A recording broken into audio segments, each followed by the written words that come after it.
Commander Vex stood on the bridge of the Dreadclaw, his massive frame casting a long shadow across the polished floor.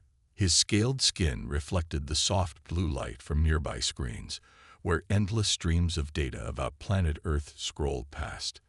As the third most feared commander in the Empire's fleet, he had expected a more challenging target than this backwater world. "Commander," called out Officer Reed from his monitoring station, his antenna twitching with excitement. "We intercepted some interesting communications from the human military bases." Vex moved closer, his heavy footsteps echoing through the quiet bridge. "Play it," he ordered, his deep voice rumbling like distant thunder. The speakers crackled to life. "Alpha Base to command. K9 units are ready for deployment. The beasts are prepared for war." A smile spread across Vex's face, revealing rows of sharp teeth. Finally, something interesting. His species had conquered 12 systems, and in every case, the local warriors had boasted of secret weapons or unstoppable forces, but they had all fallen just the same. "Bring up the historical data on Earth's war beasts," Vex commanded. The main screen filled with fragmented information, mostly gathered from human entertainment channels and military broadcasts. References to unleashing these creatures appeared frequently, along with mentions of their fierce loyalty and deadly efficiency. Lieutenant Krull, who had been quietly observing from his station, spoke up. "Sir, perhaps we should gather more intelligence before." "Your caution is noted, Lieutenant," Vex cut him off. "But unnecessary. These humans barely stand as tall as our younglings. Their bodies are soft, with no natural armor. Whatever beasts they command cannot be more fearsome than our own war-bred skull crushers." As if to emphasize his point, Vex pulled up an image of the Empire's own biological weapons, massive, six-legged creatures with armor-plated skin and razor-sharp claws. These were true beasts of war, engineered through centuries of selective breeding and genetic modification. "Sir," Officer Reed called out again, "we're picking up more transmissions. They're moving their beasts into position at multiple military installations." "Excellent." Vex's eyes gleamed with anticipation. "Send the ultimatum. Let's see how they respond when faced with our full might."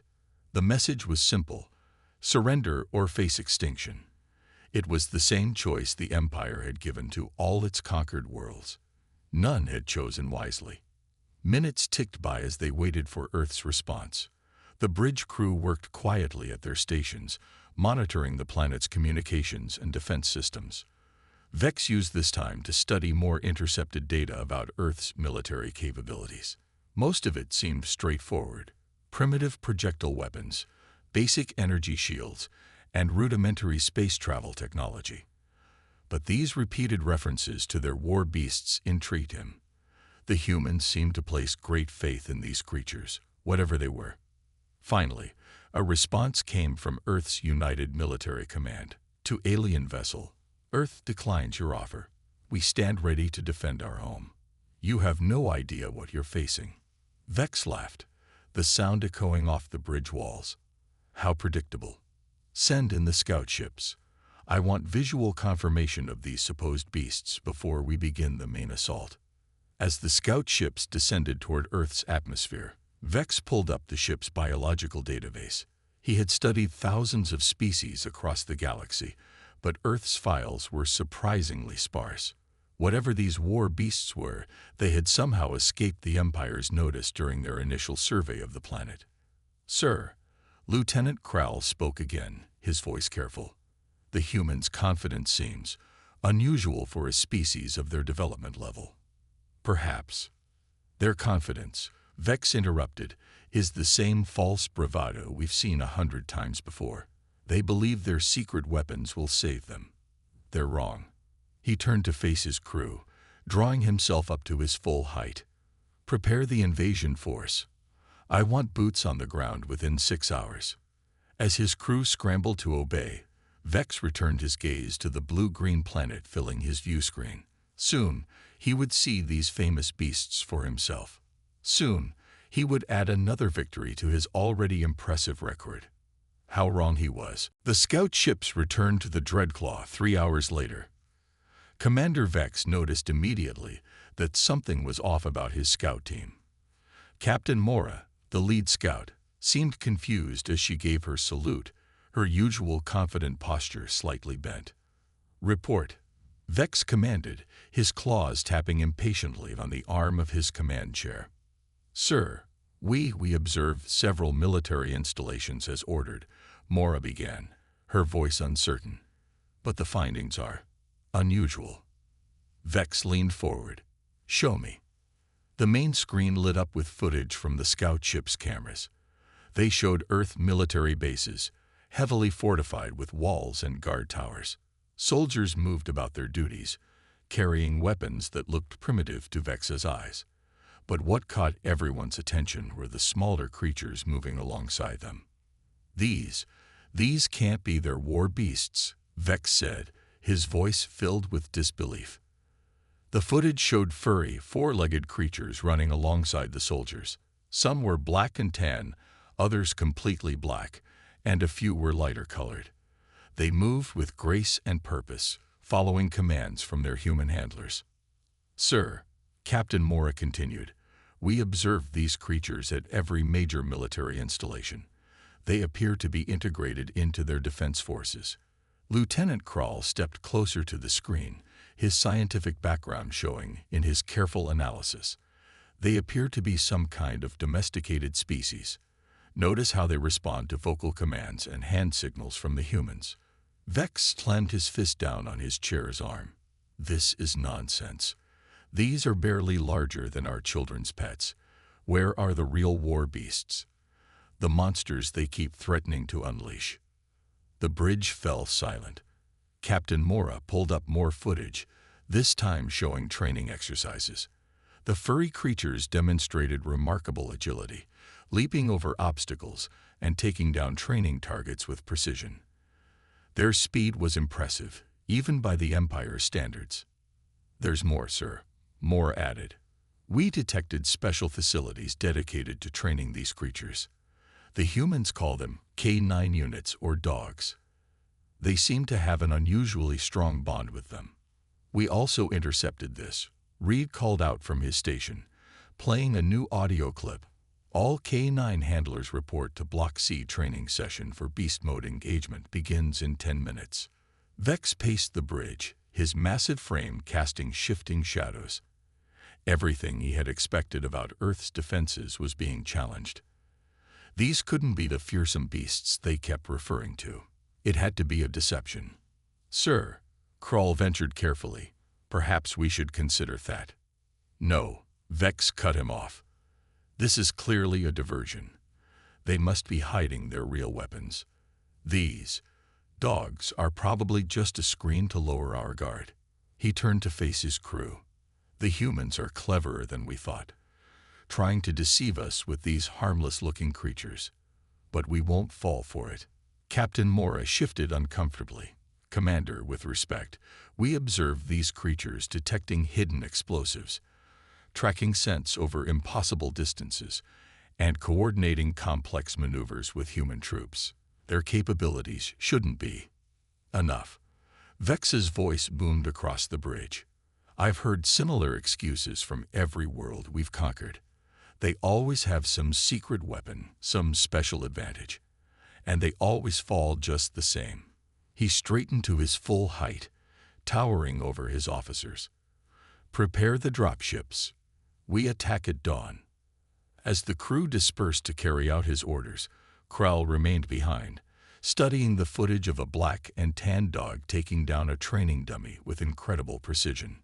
Something about these creatures bothered him. The way they moved, the intelligence in their eyes, the seamless cooperation with their human partners. It was unlike anything in their military database. But Vex had made his decision. Tomorrow, they would learn the truth about Earth's so-called beasts of war. And Krall couldn't shake the feeling that they were all grossly underestimating what they were about to face. Dawn broke over the Montana wilderness as the Dreadclaw's dropships descended through Earth's atmosphere. Commander Vex stood at the head of his assault force, his armor gleaming in the early morning light. They had chosen a remote military base for their first attack, expecting to face minimal resistance before the humans could bring their supposed real war beasts into play. Ground teams, report positions. Vex commanded through his neural link. One by one, his squad leaders confirmed their landing zones around the base's perimeter. The humans had to know they were coming. Their primitive radar systems had surely detected the dropships, yet there was no sign of panic, no mass deployment of troops or weapons. "Sir," Lieutenant Crowell's voice crackled through the comm. "Thermal scans show minimal human presence inside the base. Most life signs are concentrated in a single building near the center." Vex smiled, showing his razor-sharp teeth. "They're hiding. Cowering in fear, no doubt." He activated his command channel. "All units, advance on my mark. Remember your training. These humans are physically weak, but they're cunning. Watch for traps." The alien troops moved forward in perfect formation, their powered armor making them twice the size of an average human. They carried plasma rifles and shock grenades, weapons that had conquered a dozen worlds before this one. The morning mist curled around their feet as they approached the base's main gate. That's when they heard it, a sound that made several soldiers freeze in their tracks. Barking. Not the thunderous roar of some massive beast, not the screech of a deadly predator, but simple barking. It echoed across the empty yard, coming from multiple directions at once. "Hold positions," Vex ordered, his eyes scanning the perimeter. This must be another of their deceptions. Their real weapons can't be far behind. More barking, closer now. Through the thinning mist, they could see shapes moving.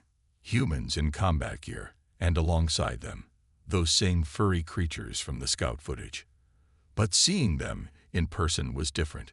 These dogs moved with purpose, their muscles rippling under their fur, their eyes alert and focused. "Sir," one of his squad leaders called out, "should we open fire?" Before Vex could answer, a new sound cut through the morning air.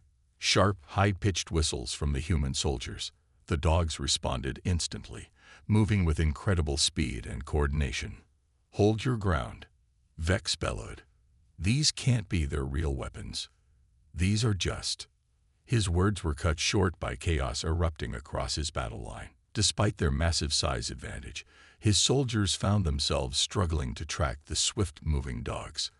The creatures darted between their legs, causing confusion and breaking up their carefully planned formations. "This is absurd," Vex growled, watching his elite troops being outmaneuvered by animals a fraction of their size. "Where are their real beasts? The monsters they promised to unleash?" Lieutenant Krell's voice came through his comm, tense but controlled. "Sir, I believe we're looking at them. These are their beasts of war." A black and tan dog suddenly appeared in front of Vex, its stance low and threatening. Its handler, a human soldier who barely reached Vex's chest, stood calmly behind it. The dog's growl cut through the battlefield noise, not loud, but filled with a primal intensity that made even Vex's combat-hardened troops step back. "Forward," Vex ordered, refusing to believe that his invasion could be stopped by such small creatures. "Show them the might of the Empire." But as his troops tried to advance, more dogs appeared with their handlers, moving in perfect synchronization. The animals showed no fear of the aliens' superior size or weapons. Instead, they seemed to be herding the invasion force, controlling their movement across the battlefield with an intelligence that seemed impossible for mere animals. The morning air filled with barking, shouted commands, and the confused reports of alien soldiers who found themselves increasingly unable to maintain their combat positions. And through it all, Commander Vex stood watching, his certainty crumbling with each passing moment, as he began to realize that perhaps they had gravely misunderstood what it meant to face Earth's beasts of war. The morning sun climbed higher as chaos unfolded at the Montana military base. Commander Vex watched in growing frustration as his troops struggled to maintain their formations against an enemy they had severely underestimated. Among the human defenders, one pair in particular caught his attention: a tall handler named Tom and his Belgian Malinois, Max. Squad 3, focus fire on Sector 7. Vex ordered through his neural link, pointing toward where Tom and Max were coordinating with other handler teams. The alien soldiers raised their plasma rifles, but the dogs and their handlers had already disappeared into the morning mist. "Sir," Lieutenant Krell reported, "we're losing containment on the western flank. These creatures, they're not just attacking. They're hurting us, directing our movements." A sharp whistle cut through the air, and Max burst from the mist like a tan and black missile. The dog moved with incredible speed, darting between the legs of a massive alien soldier who tried and failed to track the swift target. Before the alien could adjust his aim, Max had already clamped down on the weapon's power core, yanking it free with precise force. "Impossible," Vex muttered, watching the dog instantly return to Tom's side, dropping the power core at his feet. The human gave Max a quick pat and what appeared to be a small food reward. "All units, tighten formation," Vex commanded. "Don't let these small creatures separate you." But it was already happening. The dogs worked in perfect coordination with their handlers and each other. When one pair engaged alien troops from the front, another would strike from behind. The aliens' superior size and strength meant nothing against opponents they couldn't effectively target. Tom's voice carried across the battlefield as he gave Max hand signals and verbal commands. The dog responded instantly, each movement precise and purposeful. Other handler teams followed similar patterns, their dogs moving like extensions of their own bodies. "Sir," an alien soldier called out in panic, "my armor's neural links are malfunctioning. Something's interfering with the signals." Vex turned to see several of his troops stumbling, their powered armor responding erratically. He hadn't noticed earlier, but some of the dogs carried small devices on their tactical vests, electronic warfare modules that disrupted the aliens' advanced technology. "These are no simple animals," Krell observed, ducking as Max leaped over his head to disarm another soldier. "Look at their problem-solving abilities, the way they adapt to our tactics." Tom moved forward with Max at his side, other handler teams flanking them. The human's voice was calm as he issued commands, and Max's focus never wavered. The dog's intelligence shone in his eyes. This wasn't just training, but true understanding and partnership. "Enough of this," Vex roared, charging forward himself. He would not be defeated by what he had dismissed as pets. His massive frame towered over Tom, but the human didn't flinch. Max moved like lightning, but instead of attacking, the dog circled Vex with incredible speed. The alien commander turned to track the threat, but Max was always just out of reach, always moving, always forcing Vex to shift his position. Too late, he realized what was happening. The dog wasn't attacking him at all, but maneuvering him exactly where the handlers wanted him. "Lock target," Tom shouted, and multiple dogs burst from different directions, each carrying cables in their mouths. They weaved between Vex's legs with practiced precision, and before he could react, the cables had entangled his limbs. One sharp pull from the coordinated dogs, and the mighty alien commander crashed to the ground.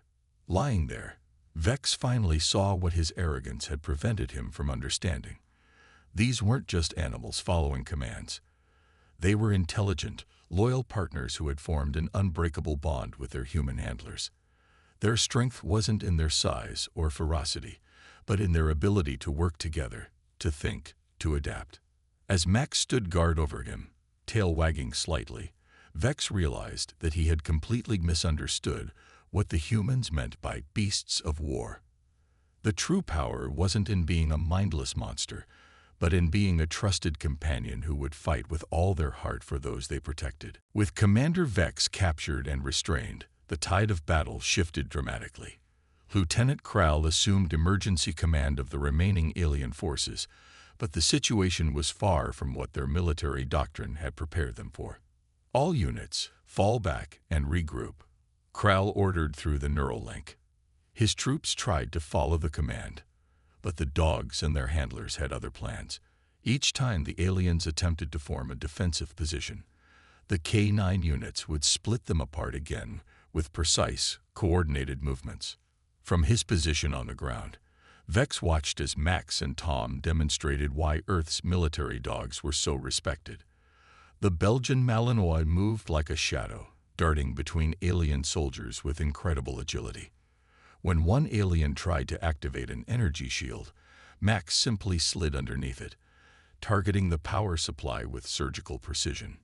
"Sir," a squad leader called to Krall, "we're detecting more incoming signals.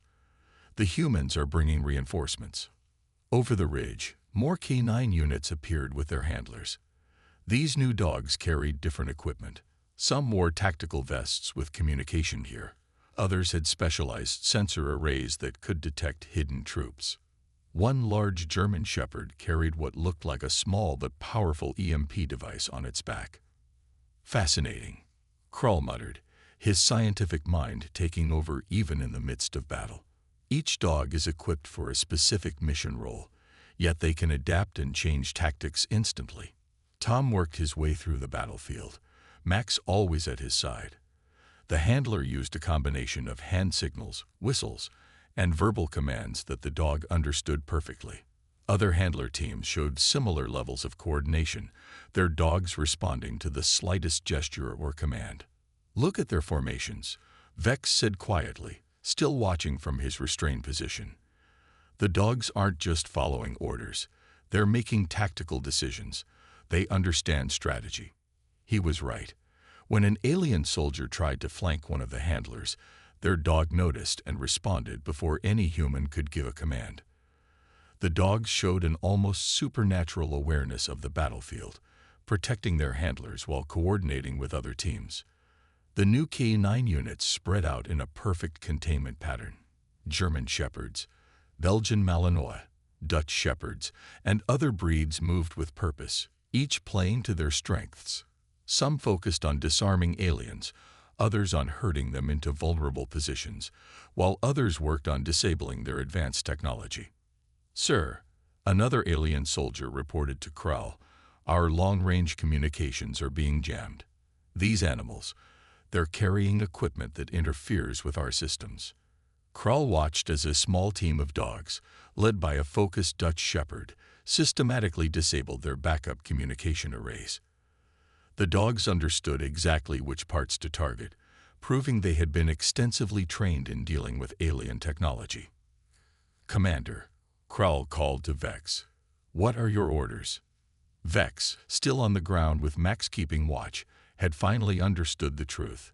"Look at them, Krall. Really look. We expected mindless beasts, creatures of pure aggression. Instead, we found partners, allies. These dogs aren't just animals. They're soldiers who have chosen to fight alongside humans." As if to emphasize his point, Max turned to look at Vex, his intelligent eyes showing not hatred or mindless aggression, but duty and purpose. Tom reached down to give his partner a quick pat, and the dog's tail wagged briefly before returning to his alert stance. Around them, the battle was reaching its conclusion. The alien forces, their advanced technology rendered useless by the K9 unit's specialized equipment and tactics, found themselves completely surrounded. The dogs had herded them into a controlled area, working with a level of coordination that seemed impossible for non-sentient beings. "We made a terrible mistake," Vex announced, watching as more dogs and handlers secured the area. "These aren't just Earth's beasts of war, they're Earth's most trusted allies. And we never stood a chance against that kind of bond." As the sun reached its peak in the Montana sky, the alien invasion force found themselves in an unexpected situation, sitting in a secured area of the military base, watching their captors work. But these weren't normal prisoners of war, and their guards weren't typical soldiers. Commander Vex, now free from his restraints but under close watch, sat with Lieutenant Krall in what the humans called a briefing room. Max lay alert by the door, his ears constantly moving to track any sound, while Tom spoke with other handlers outside.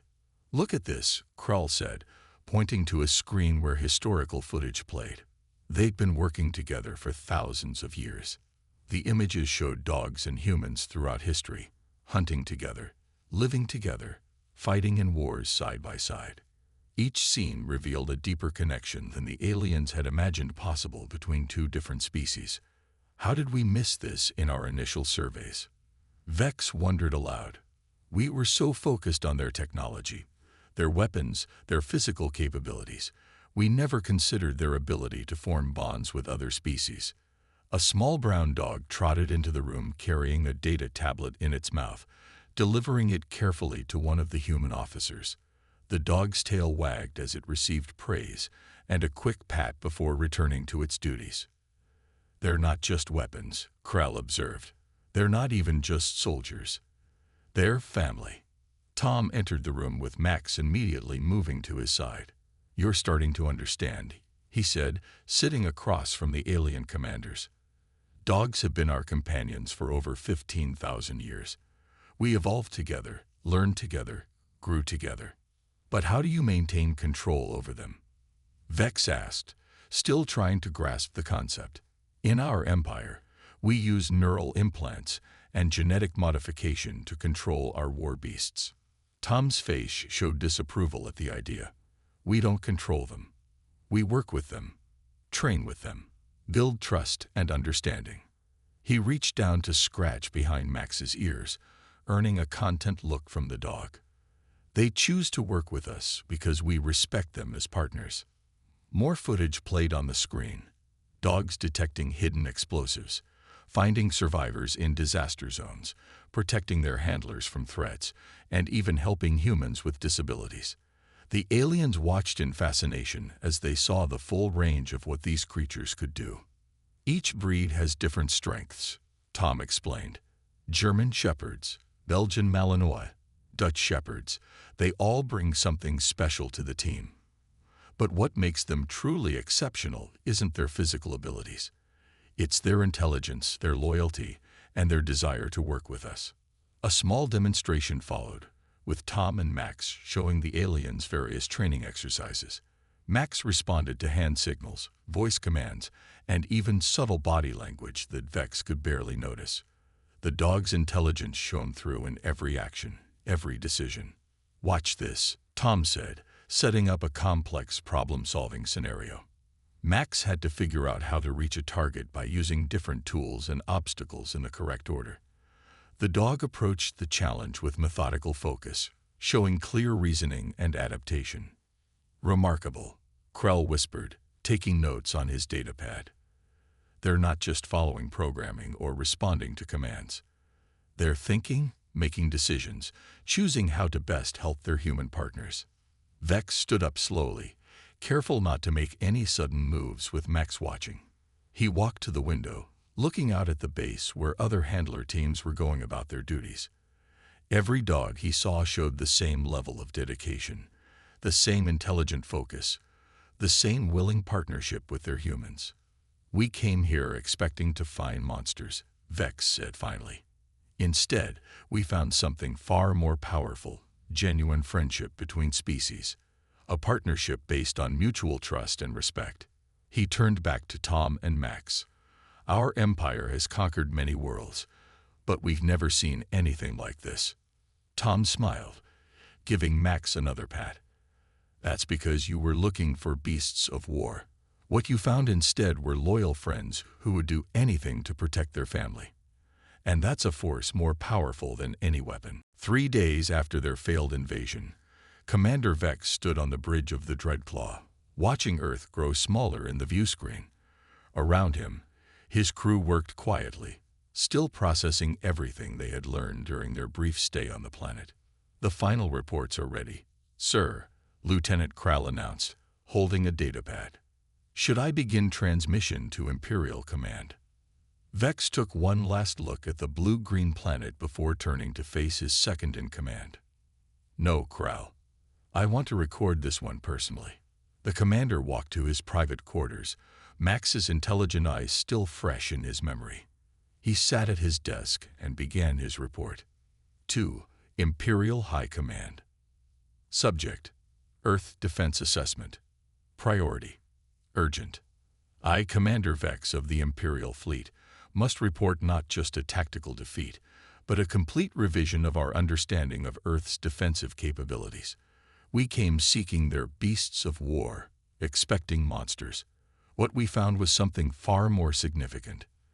The humans have achieved something our empire, with all its technological advancement, has never managed: true partnership with another species.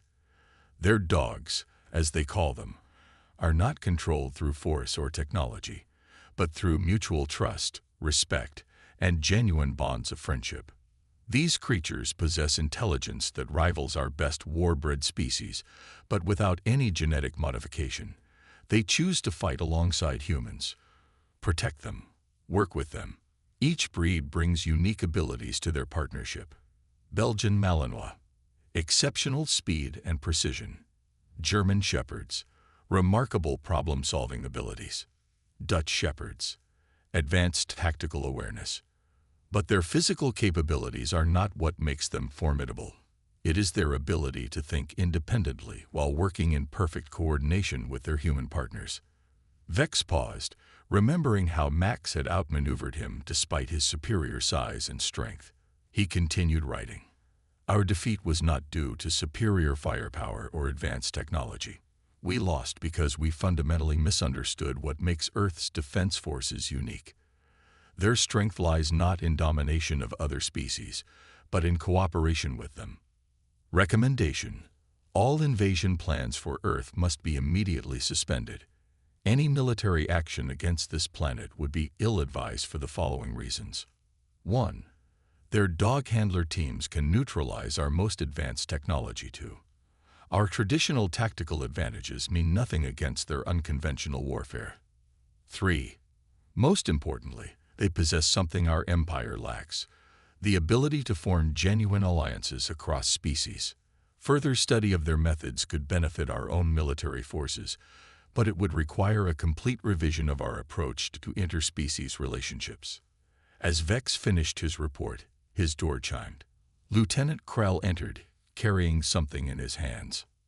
"Sir, before we left, the humans gave us this," Krell said, placing a small holographic projector on the desk. "They said it might help us understand better."